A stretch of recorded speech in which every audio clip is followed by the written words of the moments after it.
Praise the lord everyone, hallelujah. मसीह यीशु में मैं आपका भाई संजीव। अभी यहाँ पर आज एक विशेष वचन है। ओसे 13 अध्याय 14 पद में ऐसा लिखा है कि मैं उसको अधोलोक के वश से छुड़ा लूँगा, मृत्यु से, और उसको छुटकारा दूंगा। हे मृत्यु, तेरे मारने की शक्ति कहाँ रही? हे अधोलोक, तेरे नष्ट करने की शक्ति कहाँ रही? मैं फिर कभी नहीं पछताऊंगा। और ये होशे में परमेश्वर इज़राइल को दंड देने की बात कह रहा है, एप्रैम को दंड देने की बात कह रहा है। लेकिन पूरे इस अध्याय में बोल रहा है प्रभु कि मैं नष्ट कर दूंगा, मैं बर्बाद कर दूंगा, मैं जलजलाहट में उनको ख़त्म कर दूंगा, है ना। लेकिन इस 14 पद में, केवल इस 14 पद में प्रभु नष्ट करने वाली बात नहीं कह रहा है। जैसे कि हम इसको पढ़ते हैं तो एप्रैम बोलता था कि जब लोग कांपते थे तो इज़राइल में बड़ा था, परंतु जब वह बाल के कारण दोषी हो गया तब वह मर गया। अब वे लोग पाप पर पाप बढ़ाते जाते हैं और अपनी बुद्धि से चांदी ढालकर ऐसी मूर्तें बनाती हैं जो कारीगरों से बनी है। और उन्हीं के विषय में लोग कहते हैं कि जो नरमेद करे वे बछड़ों को चूमे। अर्थात कहने का मतलब है, इस कारण वे भोर को मेघ और तड़के को सूख जाने वाली होंस और खलियान पर से आंधी के मारे उड़ने वाली भूसी और चिमनी से निकलते हुए धुएं के समान होंगे। मिस्र देश ही से मैं यहोवा तेरा परमेश्वर हूँ। तू मुझे छोड़ किसी को परमेश्वर करके ना मानना, क्योंकि मेरे सिवा कोई तेरा उद्धार करता नहीं। मैंने उस समय तुझ पर मन लगाया जब तू जंगल में वरन अत्यंत सूखे देश में था। परंतु जब इजरायली चराए जाते थे और वे तृप्त हो गए, तब तृप्त होने पर उनका मन घमंड से भर गया, इस कारण वे मुझको भूल गए। इसलिए मैं उन्हें उनके लिए सिंह सा बना हूँ। मैं चीते के समान उनके मार्ग में घात लगाए रहूँगा। मैं बच्चे छीनी हुई रीछनी के समान बनकर उनको मिलूँगा और उनके हृदय की झिल्ली को फाड़ूंगा। सिंह के समान उनको वहीं खा डालूंगा जैसे वन पशु उनको फाड़ डाले। तो प्रभु यहाँ पर कितना गुस्सा है, कितना क्रोधित है इन बातों से, क्योंकि उन्होंने परमेश्वर को क्या करा, रिस दिलाई। लेकिन इस 14वें पद में केवल 14वें पद में प्रभु कह रहा है, प्रभु ने असली शत्रु, असली एनिमी को डांटा है। और ये असली एनिमी कौन है आपको पता है? जब हम यहाँ देखते हैं मृत्यु, इसमें लिखा हुआ, हे मृत्यु, तेरे मारने की शक्ति कहाँ रही? हे अधोलोक, तेरे नष्ट करने की शक्ति कहाँ रही? तो यहाँ पर मारने की शक्ति, नष्ट करने की शक्ति, जो मृत्यु और अधोलोक की बात की गई है। तो प्रियो, ये मृत्यु हमारे जीवन में क्यों आई? अब परमेश्वर उस मृत्यु को डांट रहे हैं, अधोलोक को डांट रहे हैं। प्रियो, परमेश्वर ने मृत्यु नहीं बनाई, है ना, और फिर परमेश्वर ने अधोलोक भी नहीं रचा था अपनी इच्छा से। लेकिन क्या है कि जब मनुष्यों ने पाप किया तो पापी आत्माओं को रखने के लिए एक जगह बनाई गई जिसका नाम था अधोलोक। और उस अधोलोक पर कौन राजा कर रहा था? अधोलोक का राजा शैतान के दूत। और यहाँ पर हम देखते हैं कि प्रभु, हमारे जीवन में मृत्यु क्यों आई है? हम देखते हैं कि मृत्यु का बल क्या है। मृत्यु पाप की मजदूरी, रोमियो में देखते हैं पाप की मजदूरी क्या है? मृत्यु। पाप से क्या आया? मृत्यु आई। जब हम पाप करते जाएंगे तो आखिरी में हमें को क्या आएगी? मृत्यु आएगी। लेकिन अगर पाप आया, फिर पाप कहाँ से आया? पाप आया अनाज्ञाकारिता से। और अनाज्ञाकारिता किसने करी? एक व्यक्ति ने, जिसका नाम है आदम। और हम उस कहानी में, हम अदन की वाटिका में पहुंच गए, और पहुंच के वहाँ पर पता चला, जब हम देखते हैं कि वहाँ पर प्रभु ने वहाँ पर आदम और हव्वा को रखा, और वो आदम और हव्वा ने वहाँ पर क्या किया? प्रभु ने कहा, मैंने यहाँ पर एक, सारे फल तुम खा सकते हो, लेकिन एक पेड़ के फल नहीं खाना, भले बुरे के ज्ञान के वृक्ष का फल। और प्रभु उन्होंने वही खाया, और वो उसे शैतान ने उनको क्या करा? ठग दिया, और वो उन्होंने क्या करी? अनाज्ञाकारिता करी, और वही फल खा लिया जिसके लिए उनके पिता ने मना किया था। जिसके कारण क्या हो गया? उनके जीवन में पाप आ गया। और परमेश्वर पवित्र है और मनुष्य पापी है, इसलिए परमेश्वर और मनुष्य के बीच में संबंध होना मुश्किल हो गया, मेल मिलाप होना मुश्किल हो गया। और यही कारण है कि हम यहाँ पर देखते हैं कि किस प्रकार से यहाँ पर हम देखते हैं कि परमेश्वर और मनुष्य आमने सामने की जगह पे एक दूसरे के विपरीत हो गए। और जिसका फ़ायदा किसने उठा लिया? जिसका फ़ायदा उठाया शैतान ने। और इसी कारण लिखा हुआ है कि मृत्यु पर जिसको क्या मिली थी, शक्ति मिली थी, वो राजा मिला था, राज्य मिला था, वो था शैतान। और जब मनुष्य मरते तो मरने की शक्ति, मार डालने की शक्ति किसके पास थी? शैतान के पास। और वो अधोलोक में भी वो उनका क्या बन गया? चरवाहा बन गया, जितनी पापी आत्माएं थी। लेकिन हम यहाँ पर देखते हैं कि परमेश्वर के पूरे पुराने नियम में हम देखते हैं कि सिर्फ एक जगह पर अदन की वाटिका में शैतान के विषय में लिखा है, या एक जगह पर जब जनगणना हुई तो जनगणना के समय, और जब जनगणना हुई इजराइल की, जब जनगणना हुई, दाऊद राजा ने जनगणना कराई थी, तो परमेश्वर ने बोला था कि चाहे उनकी गिनती बालू के किनकों के समान भी हो जाए तो भी तू जनगणना ना कराना। लेकिन शैतान ने उनके विरोध में होकर के दाऊद को दिमाग में ऐसी बात डाली कि वो जनगणना करे। तो प्रियो, आज भी हमारे दिमागों में ऐसी बातें शैतान डालता है, और उसका करने वाले हम नहीं होते, शैतान होता है। कई लोग गुनाह कर लेते हैं और गलत काम कर लेते हैं, बाद में पछताते हैं कि मैंने क्या करा। तो ये कारण है उसके पीछे एक माइंड काम कर रहा है, एक अंधकार काम कर रहा है, जिसका नाम है शैतान। और यहाँ पर प्रभु ने 14वें पद में उस असली शत्रु को डांटा है कि हे मृत्यु, तेरे मारने की शक्ति कहाँ रही? हे अधोलोक, तेरे नष्ट करने की शक्ति कहाँ रही? तो प्रियो, यहाँ पर जो यूहन्ना 10:9 हमें दिखाता है कि चोर और किसी काम के लिए नहीं, चोरी करने, नाश करने और घात करने आता है। और यूहन्ना 10:10 हमें सिखाता है, परंतु मैं आया लोग जीवन पाए और बहुतायत का जीवन पाए। कौन आया? यीशु मसीह आया। हालेलुया। और शैतान ने इस प्रकार से सारी संपत्ति पर पाप करवाता गया, अनाज्ञाकारिता पे अनाज्ञाकारिता कराता गया, और इस प्रकार से शैतान जो है मृत्यु पर शासक बन गया, और मृत्यु लोगों को फिर उठने नहीं देती थी, और क्योंकि कोई भी पवित्रताई में नहीं चला, और अधोलोक का राजा बन गया और लोगों को पीड़ा देने लगा। और प्रभु ने खुद ही कहा कि वहाँ पर लोग पीड़ा पाते हैं। तो प्रियो, यहाँ पर हम 1 कुरिन्थियों 15 अध्याय उसके 55 में लिखा है, वो बात हम पढ़ेंगे, और प्रभु ने कैसे हमको इन बातों से छुटकारा दिया, कैसे हम इन चीज़ों से निकले हैं, प्रभु की क्या योजना हम समझेंगे। यहाँ पर 1 कुरिन्थियों में हम देखते हैं कि 55 में, हे मृत्यु, तेरे जय कहाँ रही? हे मृत्यु, तेरा डंक कहाँ रहा? मृत्यु का डंक पाप है, पाप का बल व्यवस्था है, परंतु परमेश्वर का धन्यवाद हो जो हमारे प्रभु यीशु मसीह के द्वारा हमें जयवंत करता है। इसलिए हे मेरे प्रियो, दृढ़ और अटल रहो, प्रभु के नाम में सर्वदा बढ़ते जाओ, क्योंकि हम जानते हैं कि तुम्हारा परिश्रम प्रभु में व्यर्थ नहीं। तो यही हमें समझना है कि प्रियो, यहाँ पर प्रभु ने क्या कर दिया कि जो एक व्यक्ति के द्वारा सारे लोग अधर्मी बन गए, सारे लोग पापी बन गए, एक व्यक्ति के अनाज्ञाकारिता के द्वारा जिसका नाम था आदम, और उसने क्या कर दिया, सारे लोगों ने क्या किया, पापी बन गए, सारे लोग जो है मृत्यु के अधीन हो गए, सारे लोग अधोलोक जाने वाले बन गए। वहीं पर जो पवित्र लोगों की आत्माएं, जो लोगों ने उस समय कॉम्प्रोमाइज़ नहीं किया, वो लोग भी अधोलोक में रखे जाते थे। लेकिन वहीं पर अधोलोक में ही एक छोटा सा सेक्शन जो ज़मीन में ही था, इस ज़मीन के नीचे अधोलोक, तो वहाँ पर एक ज़मीन में ही एक हिस्सा था जो बीच में पार्टीशन था, जिसमें सुखलोक की आत्माएं रहती थी। नीचे ज़मीन की बात कह रहा हूँ, जब तक प्रभु यीशु मसीह नहीं आया था, अब्राहम से लेकर के सारे जितने लोग थे, वो सब की आत्माएं कहाँ थी? उस अधोलोक में ही थी। लेकिन वो अधोलोक में तड़प नहीं रही थी, क्योंकि वो पापी आत्माएं नहीं थी, लेकिन फिर भी वो अधोलोक में ही थे।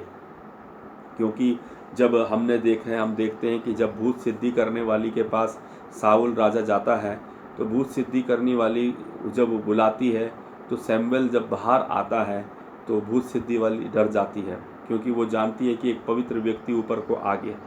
तो उस समय तक जितने भी सैमुएल हुए, दानियल हुए, ये सारे लोग ज़मीन के नीचे ही थे, लेकिन ये थे कि वो अधोलोक में नहीं तड़प रहे थे। क्यों? क्योंकि आपको मैं कैसे बता सकता हूँ कि नीचे ही थे सारे लोग। जब हम धनी व्यक्ति के बारे में देखते हैं और लाजर के बारे में देखते हैं, तो धनी व्यक्ति जो है आग में तड़प रहा था, उसके प्राण भी जल रहे थे, और वो वहाँ से नज़र उठा के देख पा रहा था कि अब्राहम की गोद में लाजरस बैठा हुआ है, तो वो देख पा रहा था। अगर वो ज़मीन के नीचे होता तो नीचे से फिर स्वर्ग में कैसे देख पाता? नहीं देख पाता। तो ज़मीन में ही जो सुख लोक था नीचे ही बना रखा था उस समय, और वो देख पा रहा था, पर यह था कि उनके बीच में खाई थी जो लोग धर्मी चाल चले, तो भी उन लोगों का उद्धार नहीं हुआ था, क्योंकि उद्धार केवल मसीह यीशु के नाम पे विश्वास से ही उद्धार हो सकता है। हाँ, आप विश्वास से धर्मी जरूर ठहर सकते हैं, तो भी आप उद्धार के लायक, स्वर्ग जाने के लायक नहीं ठहर सकते जब तक आप प्रभु पे विश्वास नहीं करते। और यही बात कारण क्यों हुआ? क्योंकि एक व्यक्ति के द्वारा, अनाज्ञाकारिता के द्वारा पाप हुआ, पाप के द्वारा मृत्यु आई, मृत्यु से हम अधोलोक जाते हैं। वहीं दूसरी ओर एक व्यक्ति की आज्ञा मानने से, आज्ञा मानने के बाद निर्दोष रहते हुए अपने बलिदान चढ़ाने से, उस पनिशमेंट को, उस दंड को अपने ऊपर ले लेने से सारे लोग पवित्र हो गए। अब जो लोग उस पे विश्वास करते हैं, जो आज भी व्यवस्था पे विश्वास करते हैं, धर्म कर्म के कामों पे विश्वास करते हैं, वो आज भी आदम की समान मृत्यु के अधीन हैं, अधोलोक के लिए ग्रास हो सकते हैं। लेकिन जो लोग यीशु पे विश्वास करते हैं, वो लोग आज आदम की संतान नहीं रह गए, वो यीशु के संतान, अनुग्रह की संतान, पश्चाताप की संतान, प्रायश्चित की संतान बन चुके हैं और लहू दे के खरीदे हुए हैं, शुद्ध किए हुए हैं, निर्मल किए हुए हैं, और वो लोग स्वर्ग जाएंगे। क्योंकि प्रभु यीशु मसीह पर विश्वास करता है, वो नाश नहीं होगा, वो अनंत जीवन पाएगा। और उसने अनाज्ञाकारिता नहीं की, उसने आज्ञाकारिता करी, उस सजा को होया, निर्दोष लहू बहाया, बेगुनाह लहू बहाया। आपको पता है प्रभु यीशु मसीह क्यों जिंदा हुआ? क्योंकि आज तक जितने लोग मरे वो सब पापी थे, और उसके बाद वो जिंदा नहीं हुए, क्योंकि सब कहीं ना कहीं पापी थे। यहाँ तक कि मूसा के विषय में भी स्वर्गदूत से शैतान ने विवाद किया कि तुम मूसा को कहाँ लेके जा रहे हो। इसने तो गुस्सा किया, इसने झूठ बोला। अब्राहम ने भी 2 बार झूठ बोला, इसहाक ने झूठ बोला, और जितने लोग थे कहीं ना कहीं, नूह ने शराब पी, खूब शराब पी, और इसलिए कई लोगों ने, जितने लोग थे सब ने कहीं ना कहीं गलती की है। मूसा ने गुस्सा किया, है ना, और खुद ही कनान देश नहीं गया। तो इस प्रकार से कोई भी ऐसा निर्दोष नहीं। अय्यूब ने भी बाद में कुड़कुड़ा गया। तो जितने लोग थे सभी ने गलतियां की। केवल एक निर्दोष व्यक्ति, जिसने यीशु मसीह, जो कुंवारी से पैदा हुआ और जिसने बिल्कुल पवित्र जीवन जिया और निर्दोष रहा, अब उसके मुंह से गाली नहीं निकली, उसने कभी कोई अपराध नहीं किया, और उसने अपराध करते हुए ना उन अपराधियों की सज़ा अपने ऊपर लेते हुए प्राण दे दिए। अब आप उसके प्राण को कहाँ रखेंगे, ये बात समस्या हो गई। क्योंकि मृत्यु आई उसको, लेकिन मृत्यु के बाद उसे अधोलोक में जाना था, और वो अधोलोक गया। लेकिन सबसे बड़ी बात, अधोलोक में वही आत्माएं रह सकती हैं जो पापी हों कहीं ना कहीं से। लेकिन यीशु मसीह के विषय में लिखा हुआ, यूहन्ना में लिखा हुआ है, हाँ, संसार का, यूहन्ना 17 अध्याय में जब हम पढ़ते हैं तो प्रभु यीशु मसीह अपने विषय में खुद बोलता है, और हम इसमें से हम उत्साहित हो जाते हैं कि कितना महान बलिदान प्रभु ने किया। हाँ, प्रभु ने कहा, हाँ, यहाँ पर हम देखते हैं, हालेलुया, यूहन्ना 17 अध्याय में आप देखेंगे, लिखा है, देखो सत्य के द्वारा, देखो संसार का सरदार आ रहा है, हालेलुया, लेकिन उसका मुझ में कुछ भी नहीं। तो प्रभु यहाँ पर प्रभु कह रहा है कि संसार पर मैंने जय पाई है, और संसार का सरदार मुझ पर आ रहा है, लेकिन उसका मुझ पे कोई भी अधिकार नहीं है। तो अगर संसार के सरदार का अधिकार नहीं है, इसका मतलब वो मृत्यु के अधीन नहीं है, और अब वो मृत्यु के बाद जो पनिशमेंट उसे अधोलोक में मिलनी है, वो पनिशमेंट के लायक नहीं है। इसलिए जो लायक नहीं है उस पे ये पनिशमेंट आ भी गई, इसके कारण मृत्यु की शक्ति का डंक प्रभु यीशु मसीह ने तोड़ दिया। और यही सबसे बड़ी चाबी है कि वो अधोलोक में भी गया, और जब वो अधोलोक गया तो पापी आत्माओं को उसने सुसमाचार सुनाया, और उन्होंने जो हमारे नूह, अब्राहम, ये लोग, ये सारे के सारे जो लोग हैं, प्रभु यीशु मसीह के नाम पर विश्वास के द्वारा उद्धार पाए। और ये लोग फिर जब ये सिस्टम हुआ, तो जो नीचे ज़मीन में जो सिस्टम था, अधोलोक में ही 2 सेक्शन थे, एक सुखलोक और एक अधोलोक। वो ज़मीन का जो उखाड़ करके यीशु मसीह उनको अपने साथ लेकर स्वर्गों में होकर गया। इसलिए लिखा, वो अपने ही लहू के द्वारा स्वर्गों में गया, इसलिए वो पहले स्वर्ग से होकर के दूसरे में गया। पैराडाइज में, और पैराडाइज में सुख लोक में ये जितनी आत्माएं थी सब ऊपर चली गई, अब नीचे नहीं है। पहले नीचे अधोलोक में थे सारे लोग, उसमें मैंने आपको क्लेम दे ही दिया कि वो हम लाजर वाला एग्जाम्पल दे दिया, मैंने धनी व्यक्ति वाला एग्जाम्पल दे, लाजर धनी व्यक्ति का एग्जाम्पल दे दिया, मैंने सैमुअल का एग्जाम्पल दे दिया कि वो नीचे थे और अब वो स्वर्ग लोक में हैं। पैराडाइज जिसे बोलते हैं, सुख लोक जिसे बोलते हैं, स्वर्ग लोक, जो जिसमें वो आत्मा जो प्रभु यीशु मसीह क्रूस पे चढ़ाया गया था व्यक्ति,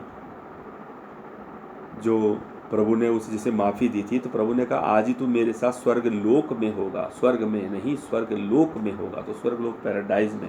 तो ये सारे के सारे लोग, सारी आत्माएं, प्रभु तीसरे दिन का रहस्य ये था कि प्रभु ने उनको भी सुनाया और वो सब विश्वास के द्वारा, धर्मी तो थे लेकिन विश्वास के द्वारा उद्धार पाकर वो ऊपर चले गए, इसीलिए वो स्वर्गों में होकर गया। उसके बाद पहला स्वर्ग उसने फाड़ा, जो अंधकार का जगत का स्वर्ग फाड़ दिया, उसके बाद ऊपर गया पैराडाइज में इनको स्थापित किया और उसको भी फाड़ के फिर वो तीसरे स्वर्ग में गया। तीसरा स्वर्ग महाराजा परम प्रधान परमेश्वर, और वहाँ जाकर परमेश्वर के दाहिनी ओर बैठ गया।